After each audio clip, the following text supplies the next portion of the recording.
اعوذ باللہ من الشیطان الرجیم بسم اللہ الرحمن الرحیم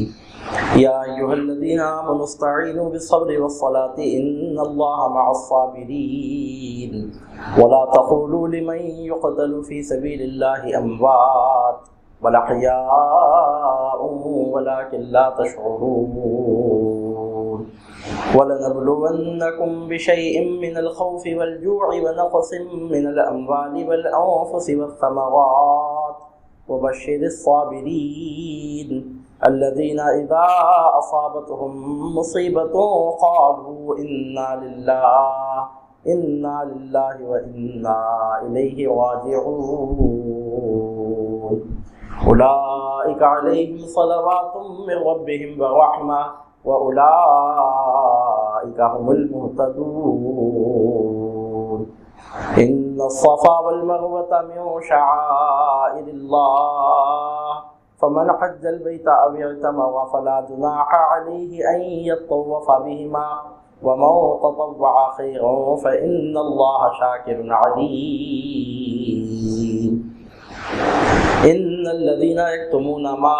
أنزلنا من البينات والهدى من بعد ما بيناه للناس في الكتاب أولئك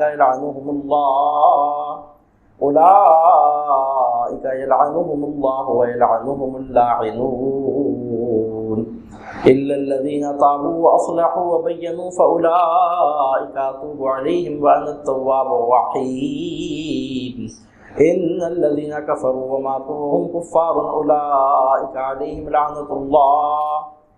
الله والملائكة والناس أجمعين خالدين فيها لا يخفف عنهم العذاب ولا هم ينظرون وإلهكم إله واحد لا إله إلا هو الرحمن الرحيم بارك الله لنا ولكم في القرآن العظيم ونفعنا وإياكم بالآيات والذكر الحكيم إنه تعالى تواب كريم ملك غفور رؤوف رحيم ورب حليم الحمد لله وكفى وسلام على عباده الذين اصطفى أشهد أن لا إله إلا الله وحده لا شريك له وأشهد أن محمدا عبده ورسوله أما بعد فقد قال الله تبارك وتعالى في عظمة رسوله وشرف حبيبه فأعوذ بالله من الشيطان الرجيم إن الله وملائكته يصلون على النبي يا أيها الذين آمنوا صلوا عليه وسلموا تسليما اللهم صل وسلم وبارك على حبيبك ونبيك سيدنا ومولانا محمد وعلى آله وأصحابه وأهل بيته وأزواجه وذريته وعترته وحزبه أجمعين اس آستہ پہ دیکھیے خلقت خدا کی ہے، ان عاشقوں کے حال پہ رحمت خدا کی ہے، جو مانگنا ہے مانگ لے مل جائے گا تجھے، یہ ساری کائنات میرے مصطفیٰ کی ہے صلی اللہ علیہ وعلی آلہ وصحبہ وبارک وسلم تسلیما کثیرا دائما ابدا۔ معزز برادران ملت، اللہ تعالیٰ کے فضل و کرم سے، اس کی توفیق سے سلسلہ وار درس تفسیر قرآن مجید کی یہ 16ویں نشست ہے جو آج منعقد ہو رہی ہے۔ سلسلہ وار ہفتہ واری درس تفسیر قرآن کے ضمن میں یہ 16ویں مبارک نشست مبارک محفل ہے جس میں آپ ہم حاضر ہیں، اور آج کی اس مبارک مجلس میں انشاءاللہ تعالی سورۃ البقرہ کے رکوع نمبر 19 اور رکوع نمبر 20 کے تفسیری تشریحی مضامین بیان کرنے کی سعادت حاصل کی جائے گی۔ اور ابھی آپ کے سامنے سورۃ البقرہ کا رکوع نمبر 19 مکمل تلاوت کیا گیا ہے۔ قبل اس کے کہ اس کی وضاحت پیش کی جائے، ترجمہ سماعت کریں۔ اللہ رب العزت جل جلالہ ارشاد فرماتا ہے، اے ایمان والو مدد طلب کیا کرو صبر اور نماز سے، بے شک اللہ تعالیٰ صبر والوں کے ساتھ ہے۔ اور نہ کہا کرو انہیں جو قتل کیے جائیں اللہ کی راہ میں کہ وہ مردہ ہیں، بلکہ وہ زندہ ہیں لیکن تم اسے سمجھ نہیں سکتے۔ اور ہم ضرور آزمائیں گے کسی ایک چیز کے ساتھ، یعنی خوف اور بھوک اور کمی کرنے سے مالوں جانوں اور پھلوں میں، اور خوشخبری سنائیے ان صبر کرنے والوں کو کہ جب پہنچتی ہے انہیں کوئی مصیبت تو کہتے ہیں بے شک ہم صرف اللہ ہی کے لیے ہیں، اور یقیناً ہم اسی کی طرف لوٹنے والے ہیں۔ یہی ہیں جن پر ان کے رب کی طرح طرح کی نوازشیں اور رحمت ہے، اور یہی لوگ سیدھی راہ پر ثابت قدم ہیں۔ بے شک صفا اور مروہ اللہ کی نشانیوں میں سے ہیں، پس جو حج کرے اس گھر کا یا عمرہ کرے تو کچھ حرج نہیں اسے کہ چکر لگائے ان دونوں کے درمیان، اور جو کوئی خوشی سے نیکی کرے تو اللہ تعالیٰ بڑا قدردان خوب جاننے والا ہے۔ بے شک جو لوگ چھپاتے ہیں ان چیزوں کو جو ہم نے نازل کی روشن دلیلوں اور ہدایت سے، اس کے بعد بھی کہ ہم نے کھول کر بیان کر دیا انہیں لوگوں کے واسطے کتاب میں، یہی وہ لوگ ہیں کہ دور کرتا ہے انہیں اللہ تعالیٰ اور لعنت کرتے ہیں انہیں لعنت کرنے والے۔ البتہ جو لوگ توبہ کر لیں اور اپنی اصلاح کر لیں اور ظاہر کر دیں تو ایسے لوگوں کی توبہ قبول کرتا ہوں، اور میں بہت توبہ قبول کرنے والا، ہمیشہ رحم فرمانے والا ہوں۔ بے شک جن لوگوں نے کفر اختیار کیا اور مرے اس حال پر کہ وہ کافر تھے، یہی وہ لوگ ہیں جن پر لعنت ہے اللہ کی اور فرشتوں کی اور سب لوگوں کی، ہمیشہ اس میں رہیں گے، نہ ہلکا کیا جائے گا ان سے عذاب، نہ انہیں مہلت دی جائے گی۔ اور تمہارا خدا ایک خدا ہے، نہیں کوئی خدا بجز اس کے، بہت ہی مہربان، ہمیشہ رحم فرمانے والا ہے۔ صدق اللہ العلی العظیم۔ سورۃ البقرہ کے رکوع نمبر 19 کا ترجمہ آپ نے سماعت کیا ہے۔ اللہ تعالیٰ اس میں ایمان والوں سے خطاب کرتا ہے، ایمان والوں سے مخاطب ہے۔ ارشاد ہوتا ہے کہ اے ایمان والوں، اے وہ لوگوں جو ایمان لا چکے ہیں، ایمان والوں کو حکم دیا جا رہا ہے، ایمان والوں سے مطالبہ کیا جا رہا ہے، ان کو حکم دیا جا رہا ہے کہ مدد طلب کیا کرو صبر سے اور نماز سے۔ صبر کا مطلب ہے رکنا، لغوی معنی اس کے یہ آتے ہیں، لفظی معنی کسی چیز سے رک جانا، اور اصطلاح میں صبر کا مطلب ہے کہ جب آدمی کو کوئی ناموافق حالت کا سامنا کرنا پڑے تو ایسے موقع پر اللہ تعالیٰ کی ناشکری سے بچنا، زبان کو شکوہ شکایت سے بچانا، اعمال کے ذریعے، اپنے اعضائے بدن کے ذریعے کوئی ایسا فعل نہ کرنا جو اللہ اس کے رسول کی مرضی کے خلاف ہو۔ کیونکہ جب آدمی کو کوئی تکلیف پہنچتی ہے، کوئی رنج پہنچتا ہے، کوئی غم ہوتا ہے، کوئی بات ناگوار ہوتی ہے، کوئی بات ناپسندیدہ ہوتی ہے، تو ایسے موقع پر آدمی اب نارمل حالت میں نہیں رہتا بلکہ اب نارمل حالت میں ہو جاتا ہے، اس سے کہ غم کی کیفیت سے وہ دوچار ہوتا ہے۔ تو ایسے موقع پر اللہ تعالیٰ کی نافرمانی سے اپنے آپ کو بچانا، کوئی ایسی بات نہ کہنا جس سے اللہ راضی ہو، ایسا کام نہ کرنا جو اللہ تعالیٰ کی ناراضگی کا سبب بنے، اصطلاح میں اس کو صبر کہتے ہیں۔ کیونکہ انسان کو اللہ تعالیٰ نے اپنی مرضی سے، اپنی قدرت سے پیدا کیا، ہر انسان مملوک ہے۔ یہ کوئی برابری کا رشتہ، کوئی برابری کا تعلق نہیں ہے کہ تو ہماری بات نہیں سنا تو ہم تیری بات نہیں سنیں گے، ایسا کوئی نعوذ باللہ من ذالک برابری کا معاملہ نہیں ہے۔ وہ قادر علی الاطلاق ہے، اور یہ اس کے حکم سے پیدا ہونے والا ذرہ بے مقدار ہے۔ یہ وہ خدا ہے تو یہ بندہ ہے، وہ معبود ہے تو یہ عابد ہے۔ تو بندے کے لیے یہی بات زیبا ہے کہ وہ اپنے پروردگار کی مرضی پر راضی رہ کر اللہ تعالیٰ کی سلطنت کو تسلیم کرے، اللہ سبحانہ و تعالیٰ کی مالکیت کو تسلیم کرے، اور اس کے مقابلے میں اپنے آپ کو عاجز، بے بس، مجبور جانے۔ تو یہاں حکم دیا جا رہا ہے کہ اے ایمان والوں، مدد طلب کیا کرو صبر سے۔ صبر سے مدد طلب کرنے کا حکم اس لیے دیا جا رہا ہے کہ دنیا میں اللہ تعالیٰ کی مرضی یہ ہے کہ ہر انسان کو، چاہے کوئی ہو، اس کی مرضی کے خلاف حالات سے دوچار ہونا پڑتا ہے، کیونکہ اللہ تعالیٰ نے دنیا کا نظام ہی اس طور پر رکھا ہے۔ خود اعلان فرما ہے قرآن مجید میں، لقد خلقنا الانسان فی کبد، ہم نے انسان کو تکلیف میں پیدا کیا۔ لیکن تکلیف سے مراد ایسی تکلیف نہیں ہے جس کو آدمی برداشت نہ کر سکے، ایسی خطرناک تکلیف تو جہنم میں ہوگی۔ لیکن دنیا میں بھی انسان کو کئی مرتبہ آزمائشی مراحلوں سے گزرنا پڑتا ہے۔ اس واسطے حکم دیا جا رہا ہے کہ جب تم دنیا میں ہو تو پھر تمہارا امتحان ہم ضرور لیں گے، اور امتحان میں کامیاب ہونے کا ذریعہ ہے کہ صبر کا دامن مضبوطی سے پکڑے رہا کرو، اور نماز سے مدد طلب کرو، مدد طلب کرو صبر سے اور نماز سے۔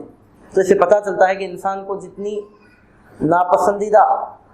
صورتیں پیش آتی ہیں، جتنے ناموافق حالات پیش آتے ہیں، ان حالات سے آدمی اپنے آپ کو بچانے کے لیے اور ان حالات کا مقابلہ کرنے کے لیے آدمی کو جو چیزوں کی ضرورت پڑتی ہے، ایک مسلمان کے لیے ضروری ہے کہ وہ دو چیزوں سے کام لے، ایک تو صبر اور دوسرے نماز۔ صبر ایسی چیز ہے جو انسان کو عذاب جہنم سے بچاتا ہے۔ آدمی چاہے کتنی ہی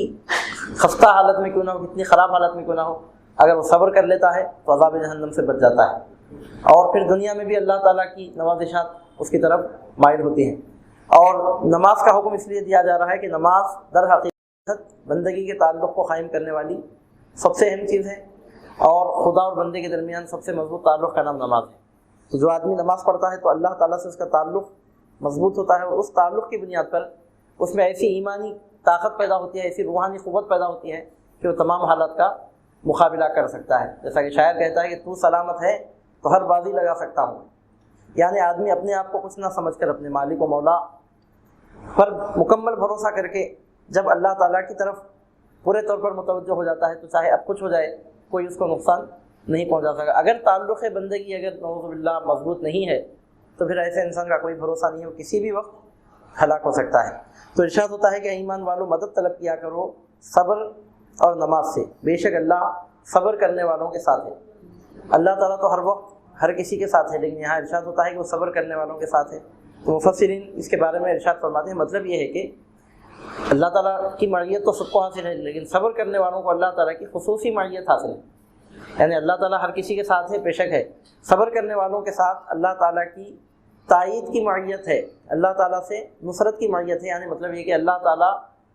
صبر کرنے والوں کے ساتھ ہے کا مطلب یہ کہ اللہ کی مدد صبر کرنے والوں کے ساتھ ہے، اللہ تعالیٰ کی تائید صبر کرنے والوں کے ساتھ ہے۔ اور اس ضمن میں بعض بزرگان دین ارشاد فرماتے ہیں کہ یہاں جس کیفیت کا بیان ہو رہا ہے کہ اللہ صبر کرنے والوں کے ساتھ، یہ کیفیت ایسی ہے جس کو الفاظ کے ذریعے بیان نہیں کیا جا سکتا۔ جس کو کیفیت نصیب ہو جائے وہی اس کا ادراک کر سکتا ہے۔ الفاظ میں وہ طاقت نہیں، وہ مجال نہیں کہ ان کیفیتوں کا اظہار کر سکے۔ یہ کیفیتیں بیان کرنے کے قابل نہیں ہوتی، محسوس کرنے کے قابل ہوتی ہیں۔ اللہ تعالیٰ نے صبر کرنے والوں کے لیے بڑا معجزہ سنا ہے اور ارشاد فرمایا کہ اللہ تعالیٰ صبر کرنے والوں کے ساتھ ہے۔ بعض اہل علم فرماتے ہیں کہ یہاں دو چیزوں کا ذکر ہے، نماز کا اور صبر کا، لیکن اللہ تعالیٰ یہ ارشاد نہیں فرماتا کہ اللہ تعالیٰ نماز پڑھنے والوں کے ساتھ ہے، بلکہ ارشاد ہوتا ہے کہ اللہ تعالیٰ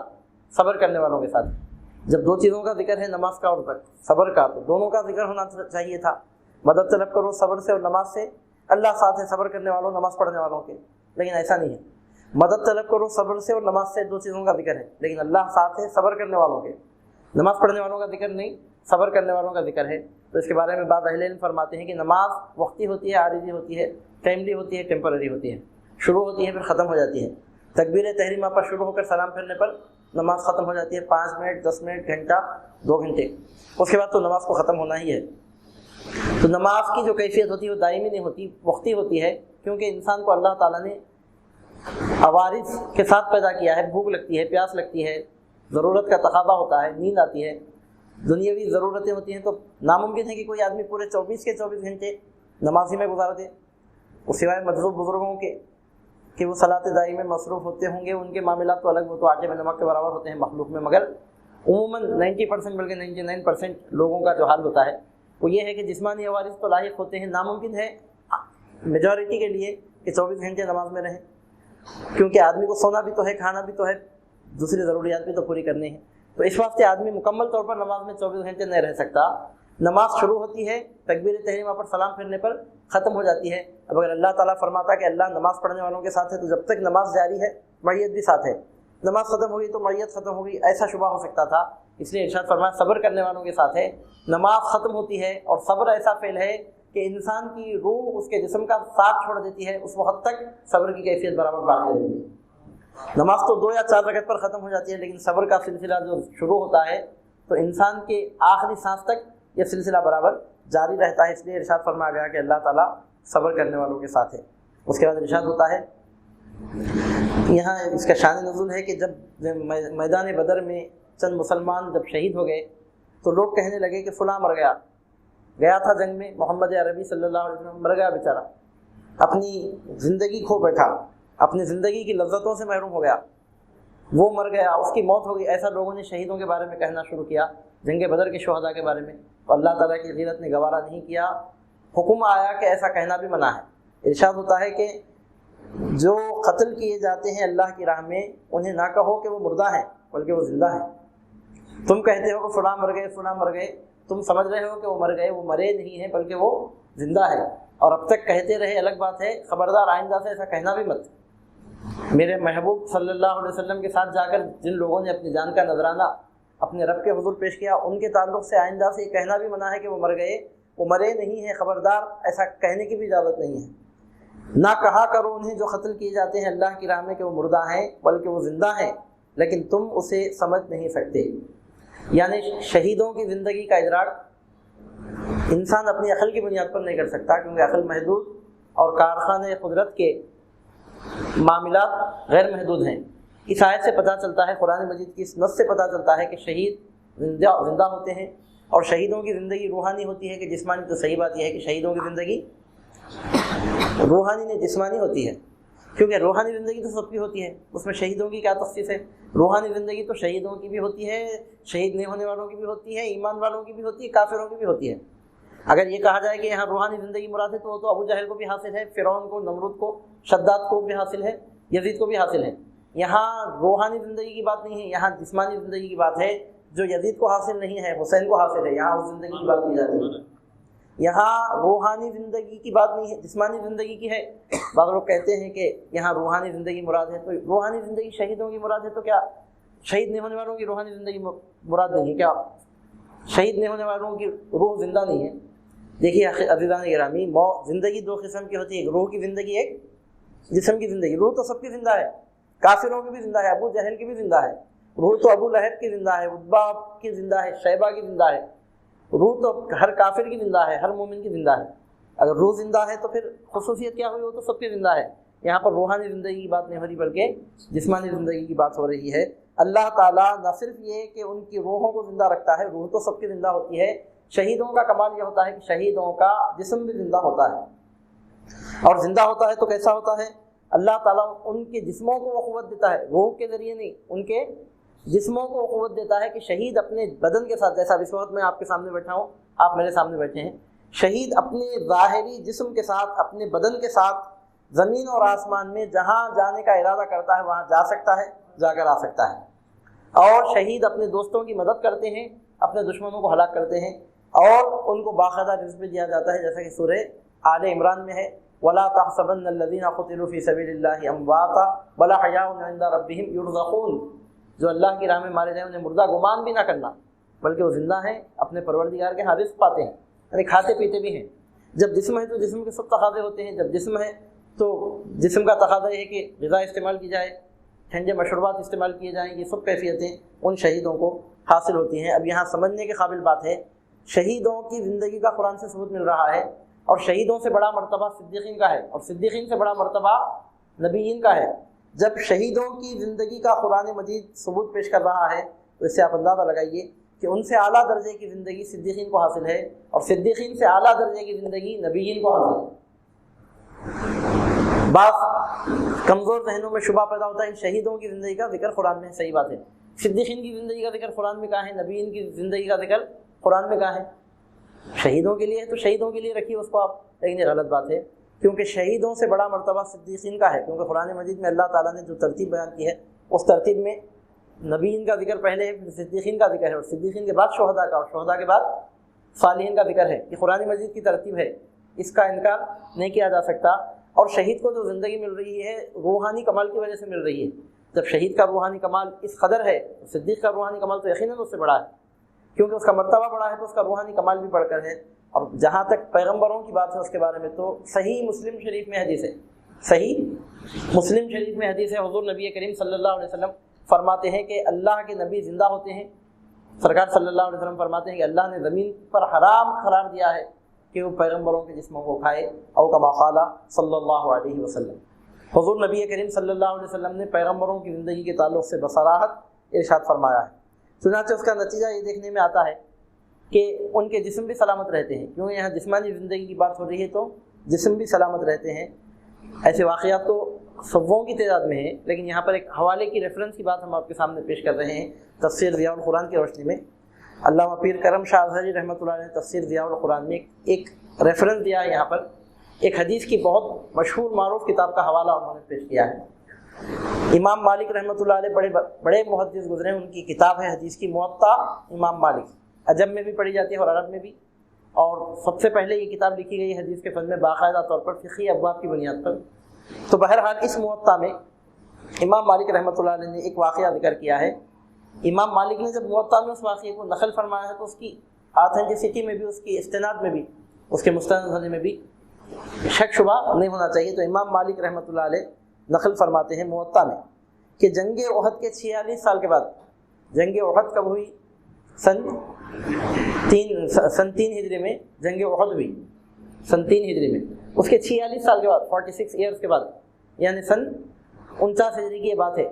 جبکہ حضرت مولا کائنات علی مرتضیٰ کرم اللہ وجہہ الکریم پردہ فرما چکے تھے, خلافت راشدہ کا دور ختم ہو چکا تھا, اس کے بعد کی بات ہے. سرکار صلی اللہ علیہ وسلم کے وصال مبارک کے بہت بات کی بات ہے. یعنی اچھا یہاں کیا ہے, جنگ احد کے 46 سال بعد, جنگ احد کے 46 سال بعد, تو آپ اندازہ لگائیے جنگ احد کے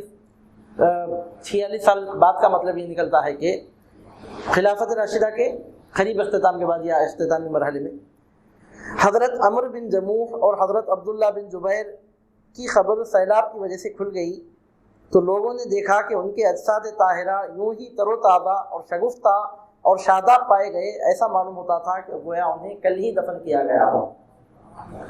یہ کسی خبر پرست نے اپنی تقریر میں واقعہ بیان نہیں کیا، کسی صوفی بزرگ نے اپنے ملفوظات میں واقعہ بیان نہیں کیا۔ وہ امام مالک جو فقہ کے 4 بڑے اماموں میں شمار ہوتے ہیں، 4 بڑے ائمہ مجتہدین میں شمار ہوتے ہیں، اور حدیث کے تو اتنے بڑے امام ہیں کہ مدینہ طیبہ میں علم حدیث میں ان کے زمانے میں کوئی ان کا جواب نہیں تھا۔ امام مالک رحمۃ اللہ علیہ نے موطا میں یہ واقعہ نقل فرمایا ہے کہ جنگ احد کے 46 سال بعد، یعنی مطلب یہ کہ آپ ایسا سمجھیے کہ 43 ہجری میں، کیونکہ جنگ احد سن 3 ہجری میں 43 ہجری کا واقعہ ہے، جبکہ حضرت علی پردہ فرما چکے تھے اور خلافت راشدہ کا دور ختم ہو چکا تھا، اس زمانے کی بات ہے۔ امام مالک فرماتے ہیں کہ سرکار پاک صلی اللہ علیہ وسلم کے صحابی حضرت عمر بن جموح اور ایک صحابی حضرت سیدنا عبداللہ بن جبیر رضی اللہ تعالیٰ عنہ، ان دونوں کی خبروں میں سیلاب کا پانی آ گیا تو ان کی خبریں کھل گئیں۔ جنگ احد کے 46 سال کے بعد ان کی خبریں کھلیں تو لوگوں نے ان کے جسموں کو اس طرح تر و تازہ، سرسبز و شاداب، شگفتہ و تر و تازہ پایا، ایسا معلوم ہوتا تھا 46 سال گزرنے کے بعد، ایسا معلوم ہوتا تھا کہ کل ہی انہیں دفن کیا گیا۔ پورے 46 سال گزر جانے کے بعد ماہوں سال کا ان کے جسموں پر کوئی اثر نہیں ہوا، زمانے کے گزرنے کی وجہ سے ان کے جسموں میں کوئی پرانا پن پیدا نہیں ہوا۔ یہاں ایک اور واقعے کی طرف بھی اشارہ کیا جا رہا ہے جو سن کہ جو 20ویں صدی ہجری کا واقعہ، گزشتہ صدی کا واقعہ ہے اور بہت مشہور ہوا ہے واقعہ، عرب کے پورے اخبارات میں رپورٹ چھپی، میگزینوں میں آیا اور پوری دنیا میں مشہور ہوئی بات کہ جب دریائے دجلہ جو بغداد میں بہتی ہے، دریائے دجلہ، جب دریائے دجلہ کا پانی حضرت جابر بن عبداللہ اور دیگر شہیدوں کی خبروں کے بالکل نزدیک پہنچ گیا۔ یہ دجلہ ایسی ندی ہے جو اپنا رخ بدلتے جاتی ہے، بڑی عجیب قدرت کی بات ہے کہ کئی بزرگان ہیں جن کی خبریں دریائے دجلہ میں شامل ہو گئی ہیں۔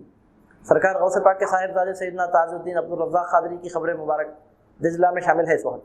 اور 4 بڑے ائمہ مجتہدین میں سے حضرت سیدنا امام احمد بن حنبل رحمۃ اللہ علیہ، 4 بڑے اماموں میں ایک امام، ان کی مزار مبارک بھی دجلہ میں چلے گی۔ پہلے باہر تھی، سرکار غوث پاک نے زیارت کی تھی باقاعدہ اس کی، اور زمانے تک لوگ زیارت کرتے رہے، ان کے وصال مبارک کی 100 سال تک باقاعدہ زیارت ہوتی رہی، بعد میں دریا نے رخ بدلا اور وہ مزار مبارک بھی دجلہ میں شامل ہوگی۔ تو اسی طرح ایک مرتبہ کیا ہوا کہ گزشتہ صدی کی بات ہے کہ حضرت عبداللہ بن جابر اور دیگر شہداء کی خبروں میں جب دریائے دجلہ کا پانی پہنچنے لگا، دریائے دجلہ نے کچھ ایسا رخ بدلا کہ وہ پانی جب ان صحابہ کے مزارات میں شامل ہونے لگا، حضرت جابر بن حضرت سیدنا عبداللہ بن جابر رضی اللہ تعالیٰ عنہ اور دیگر شہداء کی خبروں میں جب پانی جانے لگا تو حکومت عراق نے ان شہداء کی لاشوں کو ان کی خبروں کے باہر نکالا۔ گزشتہ صدی کا واقعہ ہے یہ، اور ہزاروں لوگ جمع ہوئے، باقاعدہ اعلان ہوا کہ فلاں صحابہ کی خبریں کھولی جا رہی ہیں، ان کے جسم انور کو باہر نکالا جا رہا ہے، تو ہزاروں کی تعداد میں لوگ جمع ہوئے۔ ایسا خاموش نہیں ہوا، باقاعدہ اعلان ہوا، پہلے اناؤنسمنٹ ہوا باقاعدہ طور پر، 100 کی نہیں ہزاروں کی تعداد میں لوگ جمع ہوئے صحابہ کی دیدار کے لیے، اور باقاعدہ طور پر حضرت عبداللہ بن جابر کی اور دیگر صحابہ کی خبروں کو کھودا گیا، اور عراق کے لوگوں نے اپنے سر کی آنکھوں سے گزشتہ صدی میں یہ مشاہدہ کیا کہ جسم تو جسم ہے، کفن کو بھی نقصان نہیں پہنچا۔ پھر ان مزارات میں سے ان کے جسموں کو نکالا گیا اور نکال کر سلمان پاک میں حضرت سیدنا سلمان فارسی رضی اللہ تعالیٰ عنہ کے مقبرے میں ان کو دفن کیا گیا، اور ان صحابہ کرام کے مزارات اب سلمان فارسی رضی اللہ تعالیٰ عنہ کے مقبرے میں موجود ہیں، اور اللہ تعالیٰ کے فضل سے ہم کو اس کی زیارت بھی نصیب ہوئی ہے۔ تو فرماتے ہیں کہ 13 صدیاں گزرنے کے باوجود ان کے جسم صحیح سلامت پائے گئے۔ ہزارہ مخلوق نے اسلام کا یہ معجزہ اور قرآن کی اس آیت کی صداقت کا اپنے سر کی آنکھوں سے مشاہدہ کیا کہ جو اللہ کی راہ میں مارے جائیں انہیں مردہ نہ کہنا، وہ زندہ ہیں، تم ان کی زندگی کو سمجھ نہیں سکتے۔ یہ آیت نازل ہو کر 1400 سال ہو گئے، لیکن گزشتہ صدی میں عراق کے ہزاروں لوگوں نے اس آیت کی عملی تفسیر، پریکٹیکل تفسیر اپنے سامنے دیکھی، اور اللہ تعالیٰ نے اپنے کلام کی حقانیت کا اس طور پر دنیا کے سامنے مظاہرہ فرمایا۔ اور یہ تو آپ جانتے ہی ہوں گے کہ 1-2 سال پہلے، 1.5 سال پہلے غالباً حضور نبی کریم صلی اللہ علیہ وسلم کے ایک صحابی حضرت سیدنا حجر بن عدی رضی اللہ تعالیٰ عنہ کی خبر کو بدعقیدوں نے، شرپسندوں نے کھوٹ ڈالا، تو آپ کی لاش مبارک، آپ کا جنازہ اقدس صحیح سلامت باہر نکلا، اور سوشل میڈیا کے ذریعے خوب اس کی تشہیر بھی ہوئی، اور یقیناً آپ میں سے بہت سارے لوگوں نے دیکھا بھی ہوگا۔ تو اللہ تعالیٰ فرماتا ہے اور نہ کہا کرو انہیں جو قتل کیے جاتے ہیں اللہ کی راہ میں کہ وہ مردہ ہیں۔ اب واقعات کی دنیا میں اگر ہم جائیں تو سدھا واقعات ہیں، ہم واقعات کی دنیا میں اب نہیں جا رہے ہیں، اس سے آپ اندازہ لگائیں ان دو واقعات سے کہ ایسا کئی مرتبہ ہوا ہے، ایسا ہونا ممکن ہے، ایسا ہوا ہے، ہزاروں مرتبہ ہوا ہے۔ ارشاد ہوتا ہے کہ اور نہ کہا کرو انہیں جو قتل کیے جاتے ہیں اللہ کی راہ میں کہ وہ مردہ ہیں، بلکہ وہ زندہ ہیں لیکن تم اسے سمجھ نہیں سکتے۔ جو بات تمہاری سمجھ میں نہ آئے خبردار اس کا انکار نہ کرنا، کیونکہ تمہاری عقل بہت محدود، ہماری قدرتیں بہت لامحدود ہیں، اور ہزاروں چیزیں ایسی ہیں جن کو انسان نہیں سمجھ سکا۔ بلکہ اگر آپ کائنات کے حقائق کا اگر جائزہ لیں گے، یونیورسل فیکٹس کے بارے میں اگر آپ غور کریں گے تو آپ کو معلوم ہوگا کہ جن چیزوں کو انسان سمجھ چکا ہے وہ چیزیں بہت کم ہیں، اور جن چیزوں کو انسان نہیں سمجھ سکا ہے وہ چیزیں بہت زیادہ ہیں۔ تو ارشاد ہوتا ہے کہ تم کو اس کا شعور نہیں، تم سمجھ نہیں سکتے اپنے عقل کی بنیاد پر۔ اس کے بعد ارشاد ہوتا ہے کہ ہم ضرور آزمائیں گے تمہیں کسی ایک چیز کے ساتھ، یعنی اسلام مسلمانوں کو جھوٹی امید نہیں دلاتا، جھوٹے خوابوں میں رکھنا نہیں چاہتا کہ اب تم مسلمان ہو گئے ہو، جاؤ تمہیں کوئی پریشانی ہی نہیں آئے گی، تمہیں کوئی مصیبت ہی نہیں آئے گی، ایسی بات نہیں ہے۔ کیونکہ اللہ تعالیٰ نے انسان کو دنیا میں آزمانے کے لیے بھیجا ہے، جب آزمانے کے لیے بھیجا ہے تو انسان کو ایسے حالات سے دو چار تو ہونا ہی پڑتا ہے۔ جب تک اس دنیا میں انسان ہے، رنج و غم، مصیبت و علم سے اسے دو چار ہونا ہی پڑتا ہے۔ قرآن نے اپنے ماننے والوں کو اس غلط فہمی میں مبتلا ہونے نہیں دیا کہ اسلام کے دامن میں پناہ لینے کے بعد اب وہ ہر طرح کی مصیبتوں تکلیفوں سے بچ گئے، جی نہیں۔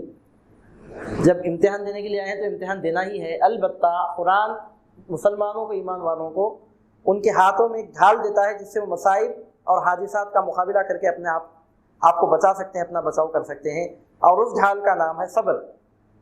اس کے برخلاف جس کی ہمت ختم ہو گئی، صبر کا دامن جس نے چھوڑ دیا، مقابلے کی ہمت اس کی ختم ہو جاتی ہے۔ لیکن جو اللہ تعالیٰ پر توکل کرتے ہوئے مصائب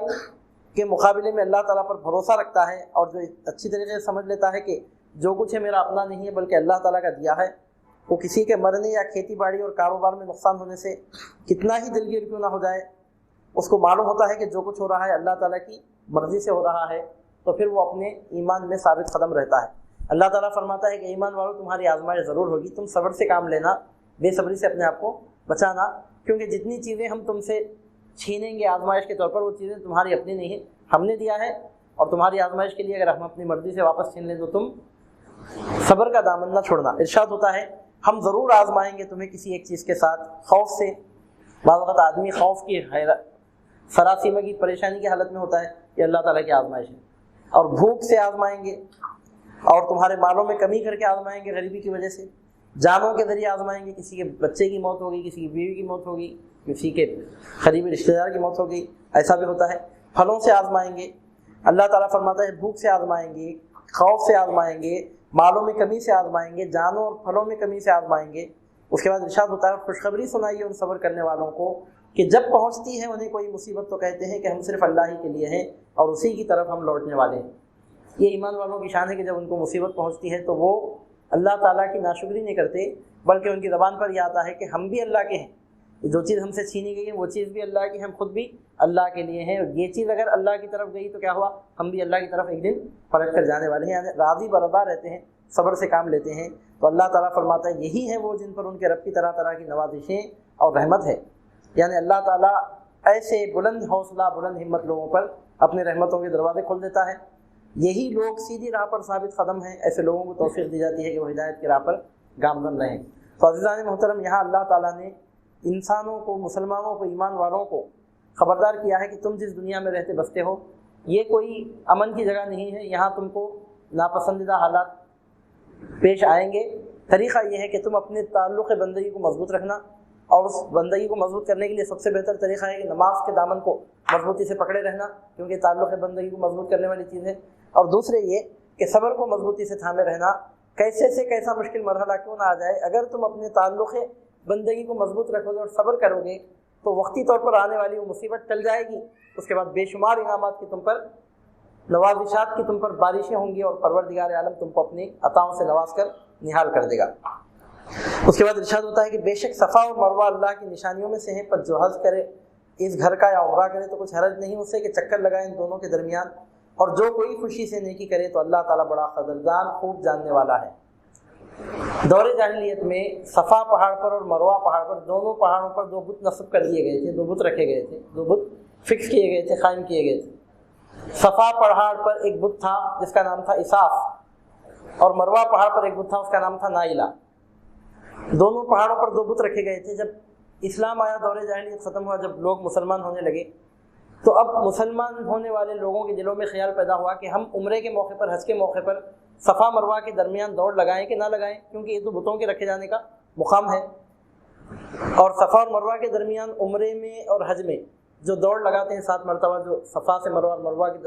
سے صفا کی جانب جو چلتے ہیں، جس کو صحیح کہتے ہیں، حنفیوں کے نزدیک عمرے میں اور حج میں واجب ہے، عمرے میں اور حج میں تو واجب ہے، عمرے میں بھی واجب ہے۔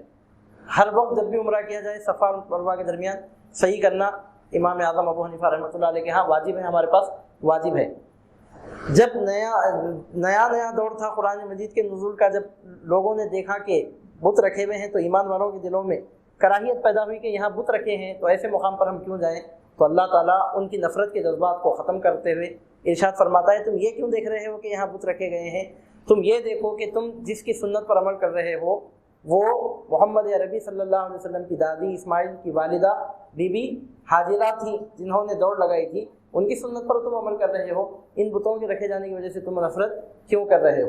ارشاد ہوتا ہے یعنی بت رکھے گئے ہیں اس کا کوئی خیال نہ کرنا، بلکہ حاجرہ کی سنت ہے اس کو ادا کرتے رہنا۔ بے شک صفا اور مروہ اللہ کی نشانیوں میں سے ہیں۔ یہاں سے اس بات کا بھی پتہ چلتا ہے کہ جن چیزوں کو اللہ کے محبوب بندوں سے نسبت ہو جائے وہ اللہ کی نشانی بن جاتے ہیں۔ اللہ تعالیٰ فرماتا ہے صفا اور مروہ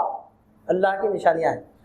نشانی بنتی کیسا کوئی چیز؟ جب کسی چیز کا کسی سے تعلق ہوتا ہے تو اس کی نشانی بنتی ہے۔ فلاں صاحب یہاں پیدا ہوئے تو ان کی پیدا ہونے کی جگہ ہے تو نشانی ہے، فلاں کا یہاں انتقال ہوا تو ان کے مرنے کی جگہ ہے تو ان کی نشانی ہے، فلاں نے یہاں تعلیم پائی ہے، یہاں چلے پھرے ہیں، یہاں اٹھے بیٹھے ہیں تو ان کی نشانی ہے، فلاں بزرگ نے یہاں چھلا کاٹا ہے تو ان کی نشانی ہے۔ لیکن اللہ تعالیٰ تو چلنے پھرنے، اٹھنے بیٹھنے، پیدا ہونے مرنے سے پاک ہے، جسمانیات سے پاک ہے، زمان و مکان سے پاک ہے، تو اللہ تعالیٰ کی نشانی کون سی چیز ہوگی؟ تو اللہ تعالیٰ یہاں کانسیپٹ بیان کر رہا ہے قرآن مجید میں اللہ تعالیٰ کانسیپٹ بیان کر رہا ہے کہ جس چیز پر اللہ کے محبوبوں کے قدم پڑ جائیں وہ چیز اللہ کی نشانی ہے۔ ان الصفا والمروہ من شعائر اللہ، صفا اور مروہ اللہ کی نشانیاں ہیں۔ لاکھوں کروڑوں پہاڑ دنیا میں ہیں، وہ اللہ کی نشانیاں کیوں نہیں ہیں؟ صفا اور مروہ ہی اللہ کی نشانیاں کیوں ہیں؟ اس واسطے کہ صفا اور مروہ پر بی بی حاجرہ کے قدم پڑ گئے، تو جب بی بی حاجرہ کے قدم صفا و مروہ پر پڑ گئے تو اللہ تعالیٰ نے فرمایا کہ صفا و مروہ اللہ کی نشانیاں ہیں۔ تو کوئی چیز اللہ کی نشانی کیسے بنتی ہے؟ اللہ تو جسمانیات سے پاک ہے، تو کوئی چیز اللہ کی نشانی کیسے بنتی ہے؟ تو قرآن کانسیپٹ دے رہا ہے جہاں محبوبان خدا کے قدم پڑ گئے وہ چیز اللہ کی نشانی ہے۔ جہاں خدا کے محبوب بندوں کے قدم پڑ گئے اب وہ جگہ عام جگہ کی جیسی نہیں رہی بلکہ وہ اللہ کی نشانی ہے۔ اور قرآن میں ایک دوسرے مقام پر ارشاد فرمایا وَمَن يُعَظِّمْ شَعَائِرَ اللَّهِ فَإِنَّهَا مِن تَقْوَى الْقُلُوبِ، جو اللہ کی نشانیوں کی تعظیم کرتا ہے تو یہی دلوں کا تقویٰ ہے۔ دلوں کا تقویٰ یہ ہے کہ اللہ کی نشانیوں کی تعظیم کی جائے۔ ارشاد ہوتا ہے کہ بے شک صفا اور مروہ اللہ کی نشانیوں میں سے، پس جو حج کرے، گھر کا یا عمرہ کرے تو کچھ حرج نہیں اسے کہ چکر لگائے ان دونوں کے درمیان، کیونکہ یہ تو حاجرہ کی سنت ہے، بت رکھے گئے ہیں تو چکر لگانے والے کو اس کا خیال نہیں کرنا چاہیے۔ بعد میں فتح مکہ کے بعد تو بت نکال بھی دیے گئے۔ ارشاد ہوتا ہے کہ اور جو کوئی خوشی سے نیکی کرے تو اللہ تعالیٰ بڑا قدردان، خوب جاننے والا ہے۔ اس کے بعد ارشاد ہوتا ہے کہ بے شک جو لوگ چھپاتے ہیں ان چیزوں کو جو ہم نے نازل کی، یہاں بنی اسرائیل کے مدینہ طیبہ کے ان علماء سو کا ذکر ہے جو حضور نبی کریم صلی اللہ علیہ وسلم کی شان میں آنے والی آیتوں کو چھپا دیا کرتے تھے۔ توریت اور انجیل میں جو آیتیں سرکار کی شان میں چھپا دیتے تھے، لوگوں کے سامنے بیان نہیں کرتے تھے، یہ ان کے بارے میں ہے۔ لیکن علماء فرماتے ہیں کہ یہ صرف انہی کے لیے نہیں ہے، بلکہ اگر حضور نبی کریم صلی اللہ علیہ وسلم کی امت میں بھی اگر کوئی عالم سرکار کے فضائل کو، سرکار کے کمالات کو چھپاتا ہے تو اس کے لیے بھی یہ وعید ثابت ہے، کیونکہ اللہ تعالیٰ نے نام نہیں لیا یہاں پر بنی اسرائیل کے علماء کا، بلکہ ان کی صفت بیان کی۔ اور قرآن مجید کا اصول یہ ہے کہ جب قرآن کوئی حکم کسی کے لیے سناتا ہے تو اب جہاں بھی وہ صفت پائی جاتی رہے وہ حکم ثابت ہوتا جاتا ہے۔ یہاں ان علماء کا ذکر ہو رہا ہے جو حضور نبی کریم صلی اللہ علیہ وسلم کے کمالات، آپ کے فضائل اور آپ کے خصوصیات لوگوں کے سامنے بیان نہیں کرتے بلکہ اس کو چھپاتے ہیں۔ مدینہ طیبہ میں جب سرکار تشریف لے گئے تو مدینہ طیبہ میں بنی اسرائیل کے جو علماء تھے، علماء سو، جو حق علماء تھے وہ تو ایمان لا چکے سرکار پر، جو علماء سو تھے انہوں نے حضور نبی کریم صلی اللہ علیہ وسلم کی عظمت اور آپ کی شان میں آنے والی توریت اور انجیل کی آیتوں کو چھپایا، لوگوں کے سامنے پیش نہیں کرتے تھے، اس کو چھپاتے تھے۔ تو ان کے بارے میں اللہ تعالیٰ فرماتا ہے بے شک جو لوگ چھپاتے ہیں ان چیزوں کو جو ہم نے نازل کی روشن دلیلوں اور ہدایت سے، اس کے بعد بھی کہ ہم نے کھول کر بیان کر دیا، یعنی چھپاتے ہیں ان چیزوں کو جو ہم نے نازل کی ہے روشن دلیلیں۔ کیا ہے وہ روشن دلیلیں؟ تو مفسرین اتفاق فرماتے ہیں روشن دلیلوں سے مراد حضور نبی کریم صلی اللہ علیہ وسلم کی شان میں نازل ہونے والی کلام الہی کی آیتیں۔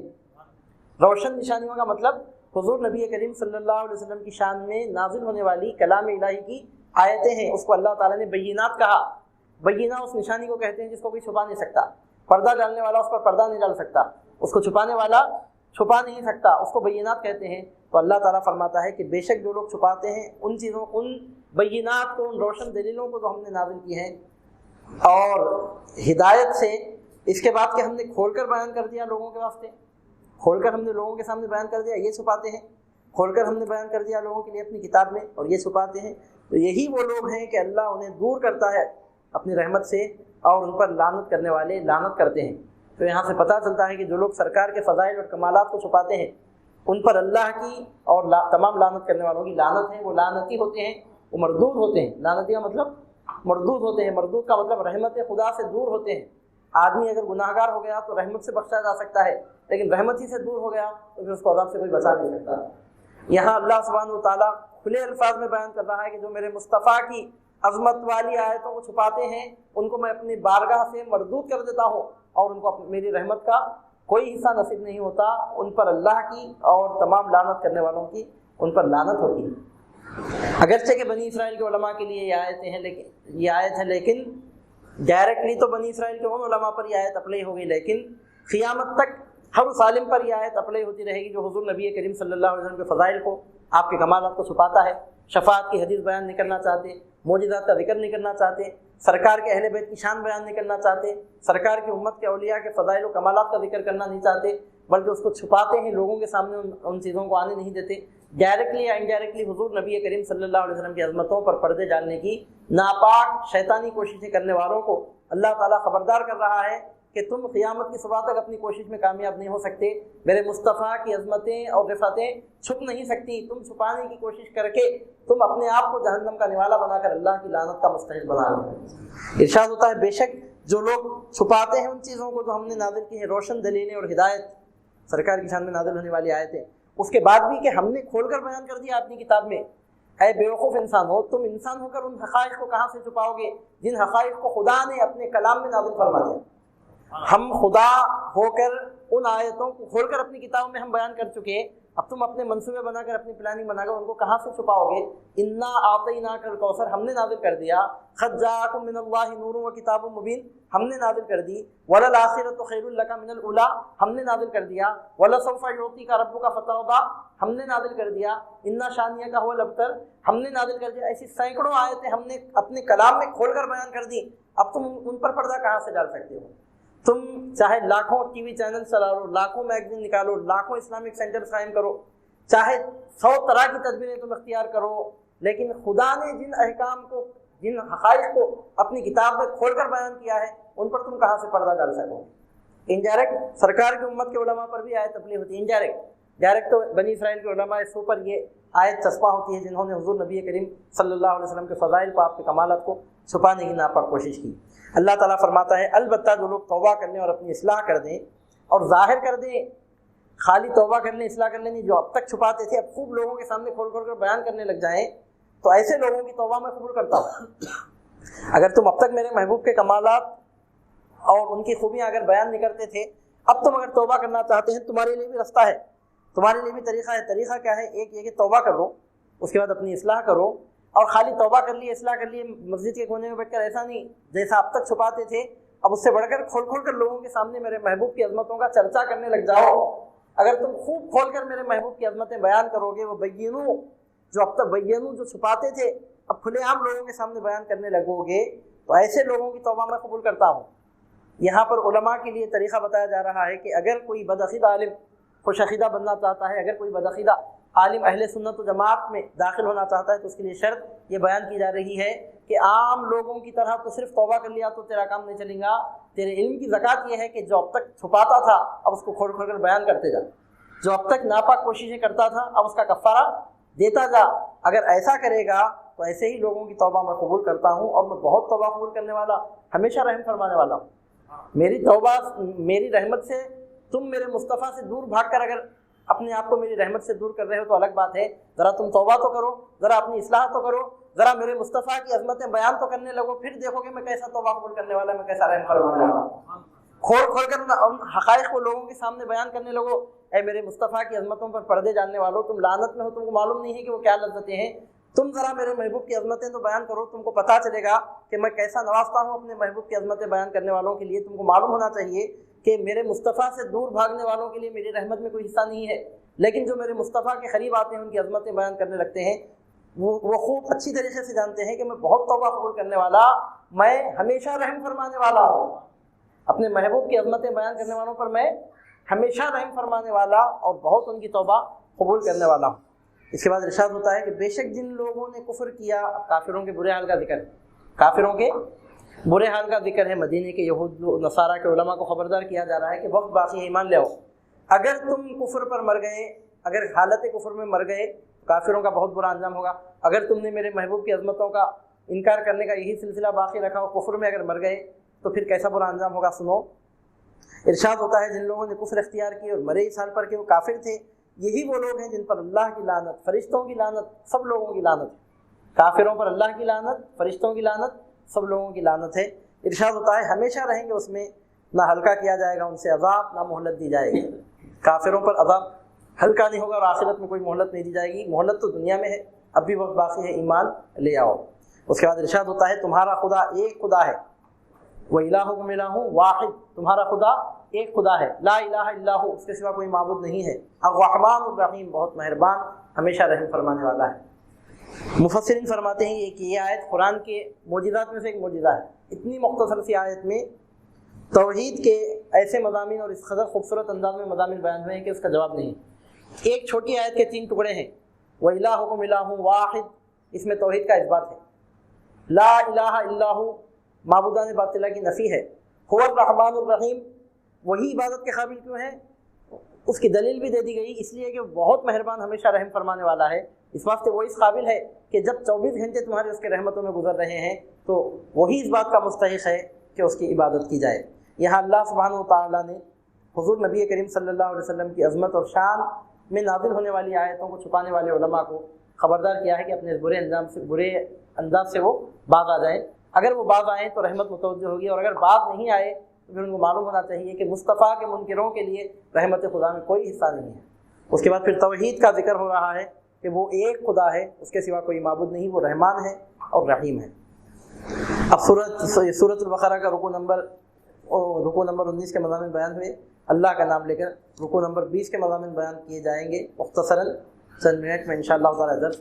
تکمیل کو پہنچے گا۔ میں سمجھتا ہوں 10 منٹ میں درس تکمیل کو پہنچنے والا ہے۔ قبل اس کے کہ وضاحت کی جائے، تلاوت کی سعادت حاصل کی جاتی ہے۔ سورہ بقرہ کا رکوع نمبر 20 ہے۔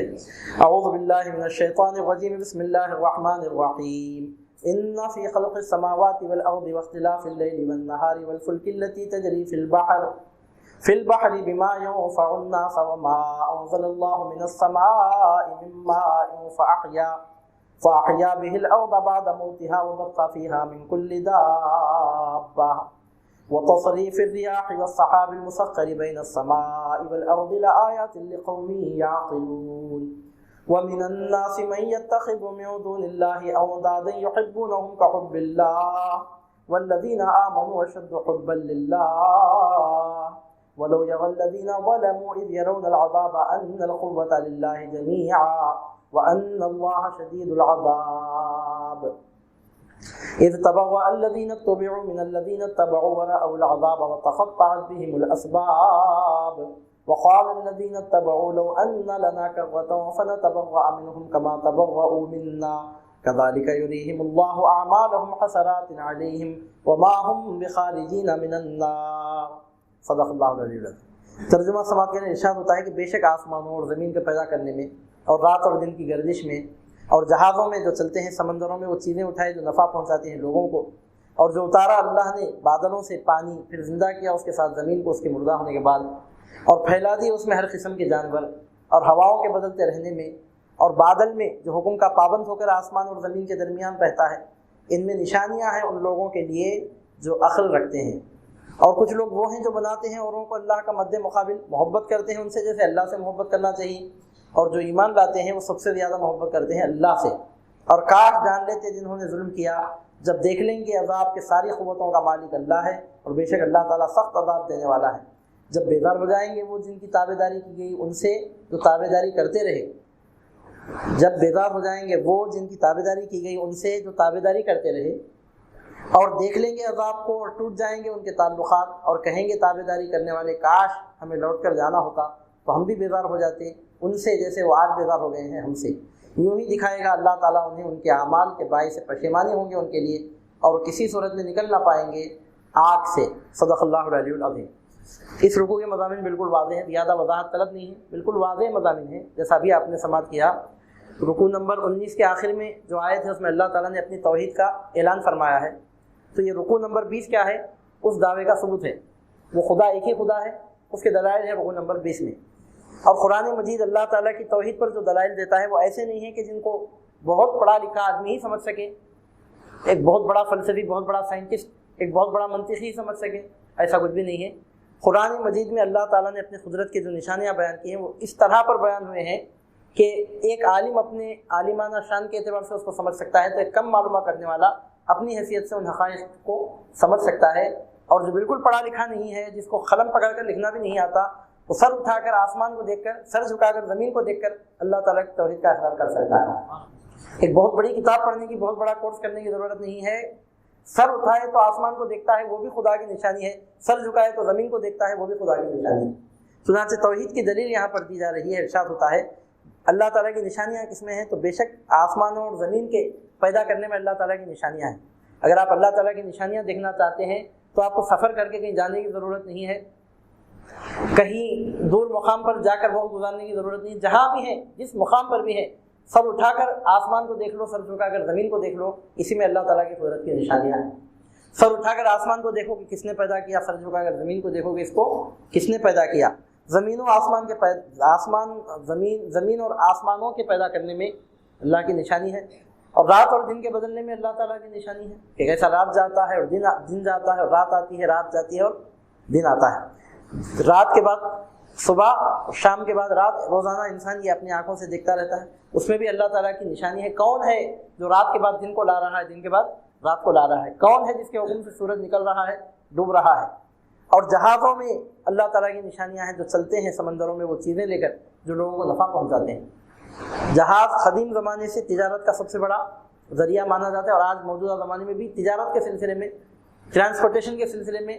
خاص طور پر ایک ملک سے دوسرے ملک کو سامان لے جانے کے سلسلے میں جو سب سے زیادہ استعمال ہونے والا ذریعہ ہے وہ جہاز ہے۔ آج پلینوں کی ایجاد کے بعد بھی تجارت کا سامان زیادہ تر جہازوں کے ذریعے ہی سے ایک ملک سے دوسرے ملک کو منتقل کیا جاتا ہے۔ تو جہاز ایسا سامان لے کر ایک ملک سے دوسرے ملک کو، ایک مقام سے دوسرے مقام کو جاتا ہے، پانی پر تیرتا ہے، جس سے لوگوں کو نفع پہنچتا ہے۔ ایک جہاز جب تجارت کا ایک مقام سے دوسرے مقام کو پہنچتا ہے تو اس میں سو ہزاروں لوگوں کے روزگار کا ذریعہ ہوتا ہے، تو اس میں بھی نشانی ہے۔ کون ہے جس نے جہاز کو اس قابل بنایا کہ وہ پانی پر تیرے؟ اتنا وزن سامان لے کر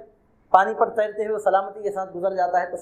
سلامتی کے ساتھ جہاز کو پار اتارنے والا کون ہے؟ اس میں بھی تو اللہ تعالیٰ کی قدرت کی نشانی ہے۔ اور جو اتارا اللہ تعالیٰ نے بادلوں سے پانی، یہ تو قدرت کی بہت بڑی نشانی ہے، بہت بڑی نشانی ہے۔ آسمان سے بادلوں سے بارش کا برسنا اور بارش کے ذریعے مردہ زمین کا زندہ ہونا، یہ تو اتنی بڑی نشانی ہے قدرت الہیہ کہ ٹل 2015 آج بھی یہ اتنی بڑی نشانی ہے قدرت کی کہ اس کے بغیر انسان کی زندگی کا کوئی تصور نہیں ہے، اور ٹوٹلی انسان کے اختیار کے باہر کی چیز ہے۔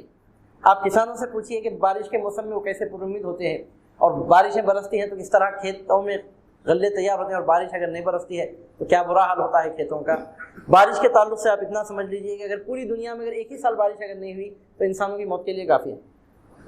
پورے پلانٹ پر ایک سال اگر بارش نہیں برسا، پانی کا خطرہ بھی اگر نہیں برسا، تو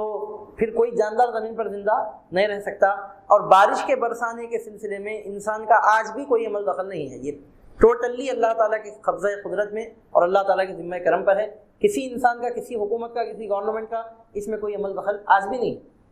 تو اللہ تعالیٰ اس کو اپنی قدرت کی نشانی بیان فرما رہا ہے، جو اتارا اللہ نے بادلوں سے پانی، پھر زندہ کیا اس کے ساتھ زمین کو، اس کے مردہ ہو جانے کے بعد۔ زمین مردہ ہونے کے بعد زندہ ہوتی ہے، اس کا مطلب یہ ہے کہ سوکھ جانے کے بعد پھر تر و تازہ ہوتی ہے۔ خاص طور پر گھنے جنگلوں کا آپ دھوپکالے میں مشاہدہ کیجیے، پھر ایک بارش برسنے کے بعد پھر آپ ان جنگلوں کا مشاہدہ کیجیے، ایسا معلوم ہوتا ہے گویا مردہ تھی اور اب زندہ ہو گئی ہے۔ کون ہے جو بادلوں سے بارشیں برسا کر اے انسانوں تمہاری زندگیوں کا سامان کر رہا ہے، اگر وہ خدا نہیں ہے تو اس کے علاوہ خدا کون ہے؟ وہی خدا ہے، وَإِلَٰهُكُمْ إِلَٰهٌ وَاحِدٌ، وہ ایک خدا ہے، لا الہ الا ہو، اس کے سوا کوئی معبود نہیں ہے۔ هو الرحمن الرحیم، بڑا مہربان نہایت رحم فرمانے والا ہے، تو اپنی مہربانیوں اور نوازشات کا اور اپنے معبود برحق ہونے کا یہاں پر اللہ تعالیٰ ثبوت پیش فرما رہا ہے۔ ارشاد ہوتا ہے کہ اللہ اور جو اتارا اللہ نے بادلوں سے پانی، پھر زندہ کیا زمین کو اس کے مردہ ہو جانے کے بعد، اور پھیلا دیے اس میں ہر قسم کے جانور۔ زمین میں کتنے قسم کے جانور ہیں، درندے ہیں، پرندے ہیں، چرندے ہیں،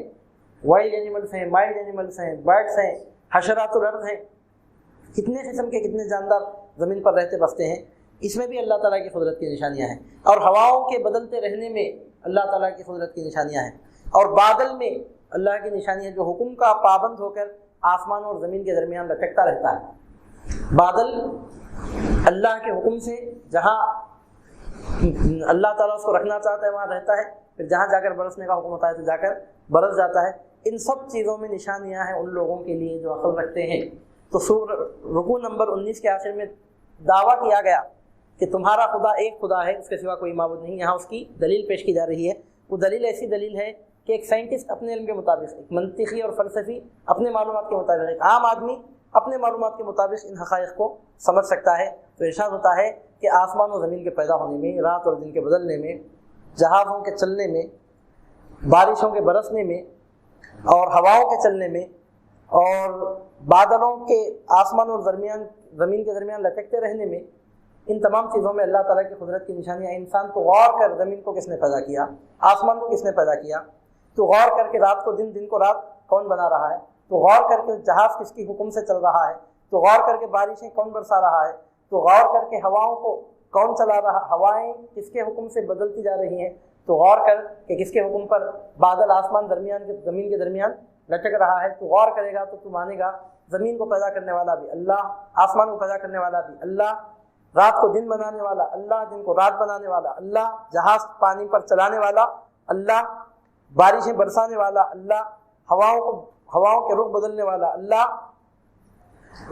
ابر کو درمیان میں لٹکائے رکھنے والا اللہ، جب سب کرنے والا اللہ، تو کوئی دوسرا پھر عبادت کے قابل کہاں سے ہو گیا؟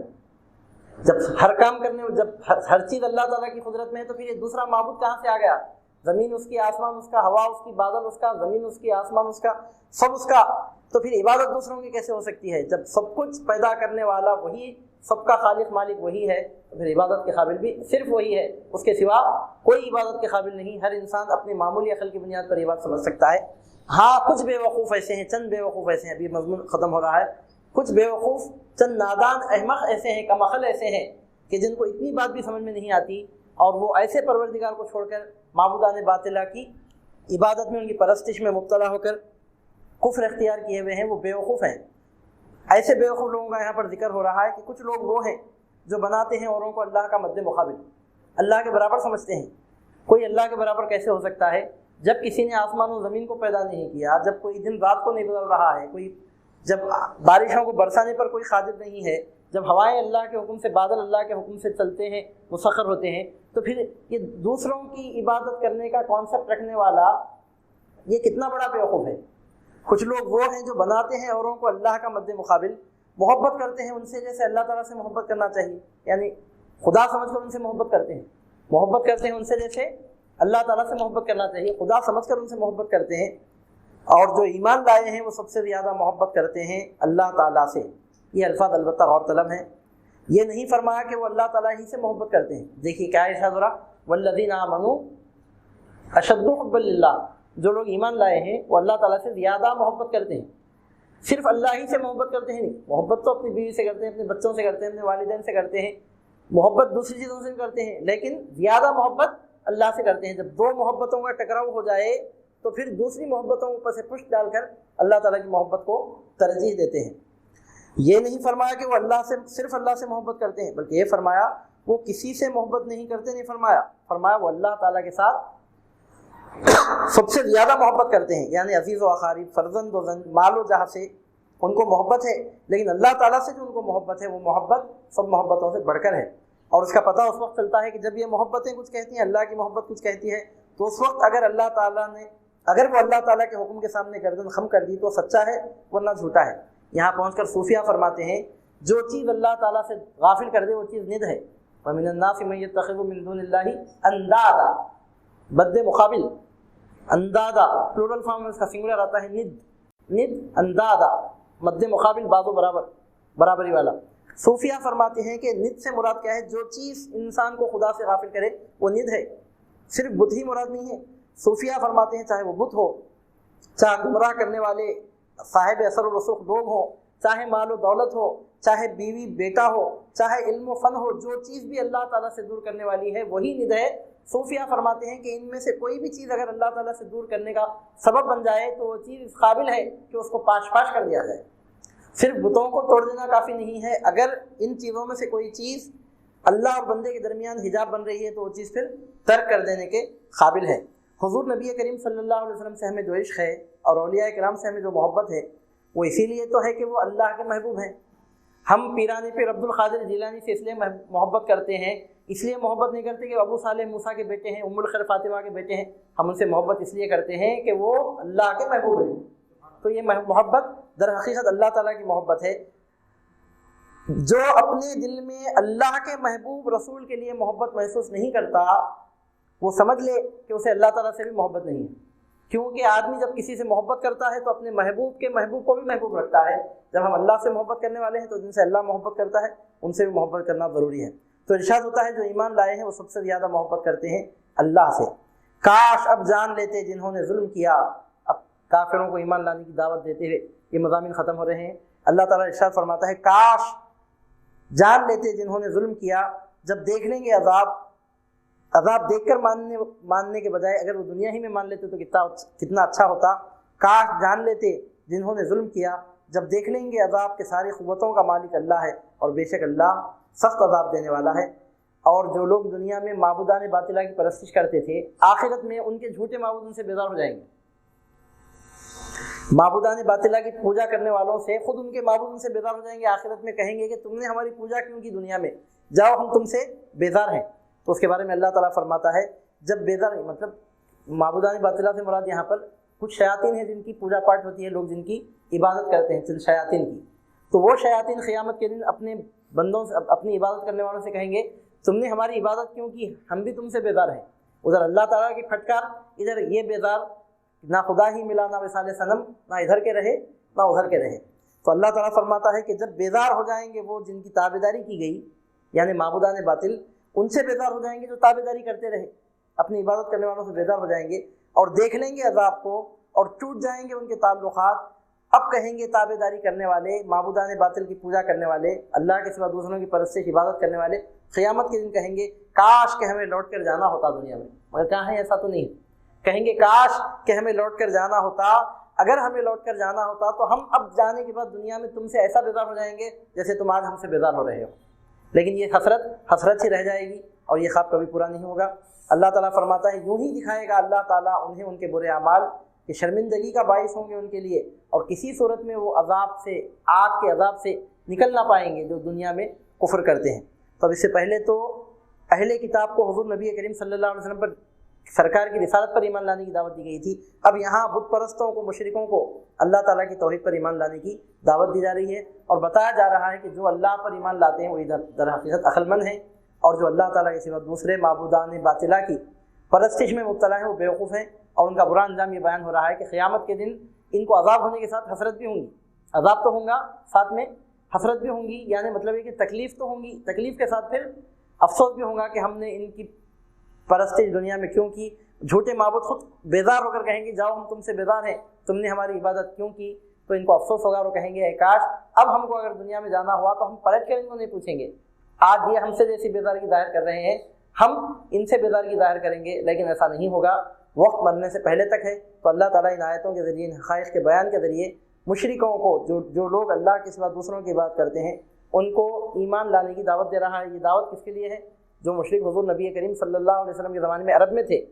ڈائریکٹلی ان کو یہ دعوت ہے، لیکن انڈائریکٹ قیامت کی صبح تک جن جن تک قرآن کا میسج پہنچ رہا ہے ان تمام غیر مسلموں کو قرآن اسلام قبول کرنے کی دعوت دے رہا ہے، اور انجام یہی بتایا جا رہا ہے جو ایمان لانے والے ہیں انہی کی آخرت محمود ہوگی، انہی کا انجام بخیر ہوگا، اور جو کفر کرنے والے ہیں وہ آخرت میں عذاب سے بچ نہیں سکیں گے۔ مرنے سے پہلے وقت باقی ہے غیر مسلموں کے لیے بھی کہ وہ ایمان لائیں اور اپنے آپ کو عذاب جہنم سے بچا کر اللہ سبحانہ و تعالیٰ کے خصوصی فضل و کرم کے مستحق بن جائیں۔ اللہ تعالیٰ سے دعا ہے کہ پروردگار عالم آپ ہم کو قرآن مجید کے علوم کی برکتوں سے دنیا میں آخرت میں فیضیاب فرمائے،